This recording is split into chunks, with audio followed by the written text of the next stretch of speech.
नमस्कार. कसे आहात सगळे? मस्तच आहात ना? काही नाही मी सगळे तुम्ही आम्ही आपण छान-छान वाचतो आणि नवीन वाचलं की काही-काही आपल्याला माहीत नसतं का नक्कीच माहीत असतं. तर पण ना आपण ते जेव्हा आपल्या समोर एकदम येतं तेव्हा आपल्याला एकदम वाटतं, "अरे हां, खरंच." असं वाटतं आपल्याला. तसंच मी परवा एक वाचलं व्हिडिओ बघितला मी.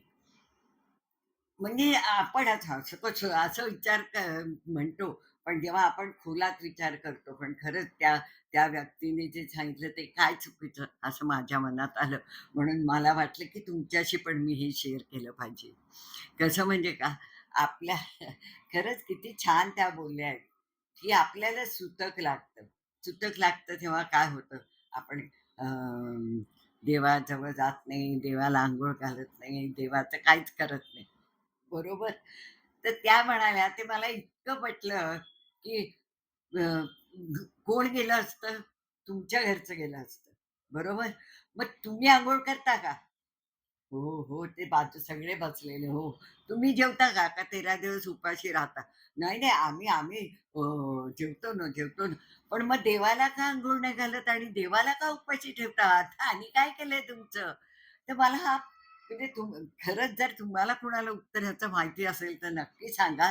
मला पटलं तर मला पण मी पण ते एक्सेप्ट करीन. पण मला अगदी हे जी वाक्य आहेत ही इतकी पटली, की आज पूर्वीच्या काळी आता आपण म्हणजे विचार करतो, आपल्याला विचार आलेले आहेत. पूर्वीच्या काळचं जे आहे तेच पुढे चालवण्यापेक्षा ह्याच्यात खरंच त्या व्यक्तीने किती बरोबर सांगितलं. देवाला का तुम्ही अंघोळ घालत नाही? देवाला का तुम्ही नैवेद्य मग तुम्ही का जेवता? मग तुम्ही का अंघोळ करता? या प्रश्नाला माझ्याकडे तरी उत्तर नव्हतं. हं. तर काही-काही गोष्टी अशा आपल्याला अगदी ना म्हणजे अशा हृदयात जाऊन बसतात. मला आणखीन एक आता जरा वेगळं बोलते. सिल्व्हेस्टर स्टेलॉन हा एक अमेरिकेतला एक फार मोठा ॲक्टर आहे. तर काही वर्षापूर्वीची गोष्ट सांगते म्हणजे आपला आपला धर्म, आपले संस्कार हे किती काही वेळेला चांगले आहेत. हा जरी प्रश्न मी मगाच्या ह्याचा विचारला असता, ते काही ठिकाणी ह्याच्यात काय आहे ते आपल्याला कळलं पाहिजे. मी असं नाही म्हणत. म्हणजे काहीतरी वेगळं पण ते योग्य शास्त्र असलं पाहिजे जे आपल्याला मनाला पटलं पाहिजे. एवढंच माझं म्हणणं आहे याच्यामध्ये. तर त्याचा मुलगा वारला. आणि त्यांच्या पद्धतीप्रमाणे ते सगळं त्यांचं केलं ते जे काय तिकडे करतात त्यांच्या पद्धतीप्रमाणे. पण काय व्हायचं म्हणजे तो उठला ना, की त्याला असा सारखा भास व्हायचा, आपल्या बाजूला मुलगा बसलाय. तो गाडीत कारमध्ये बसला की वाटायचं मुलगा बाजूला आहे. जेवताना असं वाटायचं की समोर मुलगा बसलाय. त्याला चैन पडेना. म्हणजे तो आता म्हणजे अस्वस्थ झाला, की हे काय चाललंय माझ्या ह्याच्यात. तर ते आपल्याकडचा एक हिंदू मुलगा तिकडे होता. तर तो काय म्हणला, "एकदा तुम्ही काशीला जा आणि तिथे त्याचे पूर्ण शास्त्र शुद्ध सगळं विधी करून या." तर तो काय म्हणाला, की आता असं होतंय ते आता हा म्हणतोय ते ऐकायला काय हरकत आहे. म्हणून तो इंडियात येतो, काशीला जातो. सगळे व्यवस्थित सगळं करतो ते आपल्याकडे जे करतात एखादी व्यक्ती वारल्यावर सगळं अगदी तो करतो आणि मग घरी येतो आणि त्याचं ते थांबतं की हो. म्हणजे आपल्या संस्कृतीचा, आपल्या पद्धतीचा मला अत्यंत अभिमान आहे. पण ह्याच्या मागे पण मी जे अगदी पहिलं उदाहरण त्याच्या मागे नक्की काहीतरी कारण असेल. तर ते शोधून काढण्यासाठी मी हे बोलले, की मला त्यांचं हे पटलेलं आहे. पण त्यात जर खरंच काहीतरी स्पेशल कारण असेल, तर नक्की तुम्ही पण सांगा, मला कळवा आणि ते योग्य असेल तर मी पण सॉरी म्हणेन, की नाही, नाही त्या बाईंचं नाही हे बरोबर आहे असं. म्हणजे प्रत्येक ह्याच्यातनं ना आपल्याला काढायला लागतं ते. कारण काही-काही आत्ताच्या काळात नाही पटत. बरोबर आहे की नाही? ते कारण एक छोटं मी अनेक वेळा दिलं ते परत देते, की त्यावेळेला ते बरोबर असतं, आता नाही. आता पूर्वीच्या काळी आणि अगदीच स्तुत्य होतं बरोबर रात्रीच्या वेळी केर काढत नाही. लक्ष्मी जाते असं म्हणायचे ना. लक्ष्मी म्हणजे काय पूर्वीच्या काळी त्या चिमण्या, मिळते दिवे असायचे. तुमचं समजा एखादी चमकी पडली किंवा मंगळसूत्र पडलं, तर त्या अंधारात केर काढताना ते त्या केराबरोबर परसदारात जाईल आणि मग ते हरवून जाईल. त्यामुळे ते म्हणायचे लक्ष्मी जाते. पण आजकाल आपल्या घरात सूर्याच्या प्रकाशापेक्षा घरातले दिव्यांचा जास्त प्रकाश असतो. तर त्यामुळे आजकालच्या ह्याच्यात जर का तुम्ही रात्रीचा काढला समजा दिवसभर फार घाण झाली असेल, तर काही हरकत नाही. कारण आपल्याला दणदणते दिवे असतात. त्यामुळे असा फरक होतो, ह्याच्यासाठी मी म्हटलं. तसंच आधी आणखीन एक गंमत सांगते. आपण ना माळ जपायला सांगितली, तरी आपलं दूध नाही ना ठेवलं. 108 वेळा जरी म्हणायचं असतं, तरी 10 वेळा कोण बोलतंय का? कोण आलं बरं हे? ते इकडे लक्ष आपलं डायव्हर्ट होतं. पण हेच तुम्हाला कुणीतरी समजा नोटांची गड्डी मोज गं जरा बरोबर आहेत का? मग 108 तर आपलं कुठेही लक्ष लागत नाही. ते बरोबर नोटा आपण मोजतो. ही माणसाची प्रवृत्ती आहे. अशा एक-एक छान-छान गोष्टी ना, त्या मी म्हटलं आज आपण शेअर करूया. कळलं की नाही? आणि अ, एक फार छान सांगितलं काय आणि ना मी सगळ्यांनीच वाचली असेल, पण तुम्ही वाचू नका. भगवद्गीता शिका.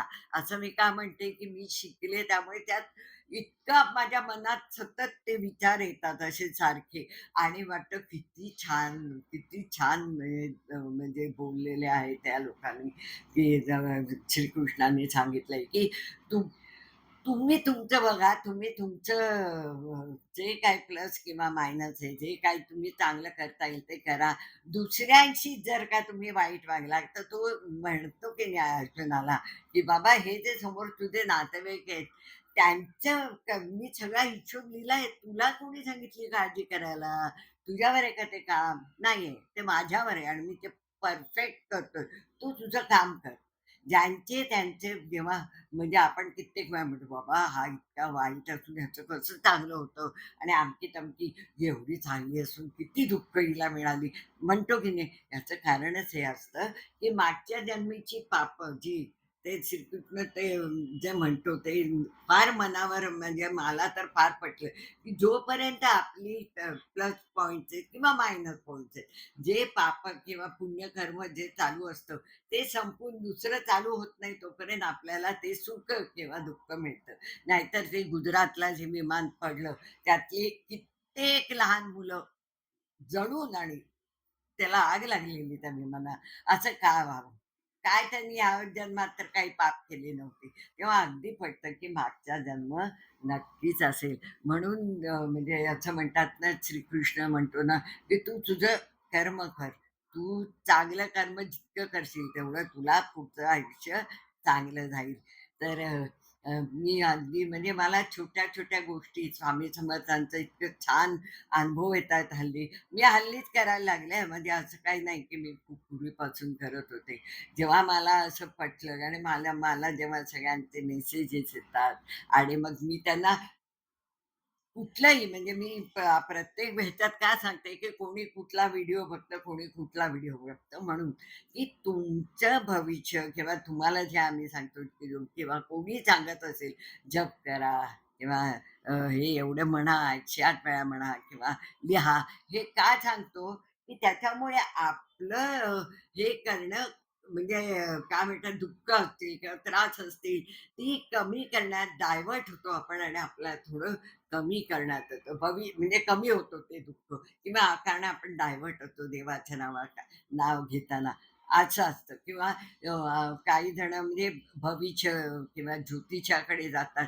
ज्योतिष काय तुमचं मरण पुढे किंवा मागे ढकलू शकत नाही. तुमचे कुठलेही संकट त्याच्यामुळे दूर होत नाहीत. फक्त तुम्हाला रस्ता कळतो आणि तुम्ही सावध होता. हां, पुढच्या वर्षी मला असं होण्याची शक्यता आहे, तर आपण जपूया. एवढं लक्षात ठेवा कुठलाही 10,000ची पूजा आणि 15,000ची पूजा ह्याने होत नाही. ह्यानी काहीही फरक पडत नाही. आपल्या नशिबातले जे भोग असतात, जे श्रीकृष्णांनी सांगितले ते आपल्याला भोगायचे. अहो तसं असतं तर रामाला, श्रीकृष्णाला एवढा त्रास झाला असता का? श्रीकृष्ण एवढा हे कसून शेवटी एकटेच वारले ना ते. रामाला एवढे वर्ष वनवास. आज राजा असून किती भोग भोगले. तर ते भोग हे ते देवाला चुकले नाहीत ना आपल्याला का. तेव्हा नेहमी लक्षात ठेवा काही असं असेल तर एखाद्या आणि परत-परत मी तेच सांगते, की स्वामी समर्थ असो, गोंंदवलेकर महाराज असो, कुठलीही देवी असो, भक्त असो, आपलं कुठली देवी असो, गणपती बाप्पा असो, तुम्ही शंकराची पूजा करत असाल, डायरेक्ट शंकर, डायरेक्ट स्वामी समर्थांना जा. मध्ये जे म्हणजे प्रश्नाच्या उत्तराला पैसे मागतात, त्यां अशा लोकांकडे प्लीज तुम्ही जाऊ नका. प्लीज. साधी गोष्ट आहे हो, आपण शिकलेले आहोत. एवढा मोठे ते स्वामी समर्थ एवढी मोठे ते गोंंदवलेकर महाराज, गणपती बाप्पा, ते तुमच्या प्रश्नाची उत्तरं तिला कशाला देतील? तुमच्या प्रश्नांची उत्तरं तुम्हालाच नाही का देणार? तर मनापासून, आणि मला स्वतःला, मी आत्ता लागले, माझ्या आई एवढी भक्त असून मी कधीही कुठल्याही ह्याच्यात पडले नाही. मला ना असं म्हणजे आत बाहेर नाहीये. मला जे आहे ते खरं सांगायला आवडतं. पण त्यानंतर मी जे म्हणजे आपण किती मनापासून करतो त्याच्यावर आहे. तुम्ही किती वर्ष करता त्याच्यावर नाहीये. ते देव नेहमी म्हणतात, "तू कुठेही बसून कर. तू मला एक हे कर, म्हणजे साखर ठेव. अगदी मला लाडू आवडतात बेसन म्हणून तू बेसन लाडू नाही जमले, तू साखर, जे करशील ते मनापासून कर." असं ते म्हणतात ना, ते मला फार पटलं. अहो, छोट्या-छोट्या गोष्टीत आपण त्यांना जर का क्रेडिट दिलं आणि मला द्यावंसं वाटतं. जसं मी म्हटलं, तुम्ही हे जे सगळं रमत-ज्योतिष किंवा थोडंसं शिकते, तर मला लोकांनी मला जर विचारलं, तर मी त्यांना त्यांचं मन शांत होण्याचा तरी प्रयत्न करीन. असं मी सारखं म्हणायची. कोण म्हणजे असं कोण येणार माझ्याकडे असं. कारण मी काय कुठे जाणार नाही आणि मला काय याचं पैसे किंवा प्रसिद्धी नको. पण एक 10तल्या एकाला जरी मी दिशा दाखवली, एकाला जरी मन शांत केलं, तर मला आनंद होईल. हाच माझा विचार होता, असं मी म्हटलं. आणि मी एका ठिकाणी ती पोस्ट टाकली, तर मला इतके रिस्पॉन्स आले. आणि मी आणि त्याच दिवशी मी पहिल्यांदा मी स्वामी समर्थांच्या मठात गेले पुण्याला. आणि इतकं मला शांत वाटलं. आणि एक छोटीशी गंमत सांगते, म्हणजे आपण कसं पॉझिटिव्ह बघूया याच्यात, असं मला नेहमी वाटतं. तर मी तिकडे गेले, अतिशय सुंदर वाटलं, प्रसन्न वाटलं. आणखी मी नमस्कार केला आणि ते प्रसादाचं जे पातेलं होतं त्यात प्रसाद नव्हता. हं, तर मी त्यांना म्हटलं, मी प्रथमच आले होते आणि मी त्यांना ते देणगी काय देतात ते दिलं माझ्या मिस्टरांनी. आणि मी म्हटलं, "अहो प्रसाद?" ते म्हणे, "प्रसाद संपलाय हो." ते एवढ्यात ना तिथे बाजूला कोणीतरी भक्तानी एवढीशी ते साखर, खडी साखरेची पुडी ठेवली होती. तर मी काय त्यांना म्हटलं, की "ही पुडी मी घेते, ह्याचे पैसे मला सांगा." कारण मला आता प्रसाद न्यावासा वाटतोय. कळलं की नाही मुलांना, नात आहे माझी त्यांना किंवा असं. ते असं कसं रिकाम्या हाती ना जायचं. आम्ही अचानक गेलो त्यामुळे मी तिकडे म्हटलं पैसे जास्त गरज आहे कारण स्वच्छता हे ते त्यांना लागतं ना, म्हणून मी तसं केलं. तर ते लगेच म्हणले, "अहो ताई घेऊन जा. पैसे-बिसे नाही हां द्यायचे." असं. तर मला ते उगाचच असं वाटलं, पॉझिटिव्ह वाटलं, की खरा हा प्रसाद खरा आहे, खरा आहे. तुम्हाला सांगते, माझा मी उद्योग खूप काय छान-छान करत असते. तर माझा असा एका ठिकाणी इंटरव्ह्यू येतो. माझं कविताचं पुस्तक मला मिळत नव्हतं. सगळीकडे शोधलं. शोधतोय तर माझ्या मनात आलं, स्वामी मला उद्या तर ते आहे माझं आणि मला ते पुस्तक नाही मिळालं तर मला खूप वाईट वाटेल. कारण मला त्यांना सांगायचं आहे, की माझं पुस्तक छापलेलं आहे. पण आता काय करू? नाईलाजाने जिथे मी कधी बघितलं नसतं त्या ठिकाणी असं सहज उघडलं तर खाली ते पुस्तक मिळालं. या एवढीशी गोष्ट आहे. त्याने काय, मी काय फार मोठी कोणी नाही की माझ्या ह्याने काय करू पण माझ्या मनाचं समाधान हवं होतं म्हणून मला ते पुस्तक हवं होतं. आणि ते समोर मी असं म्हणायला आणि समोर पुस्तक दिसायला. का नाही मी असं म्हणणार, की स्वामी समर्थांची कृपा.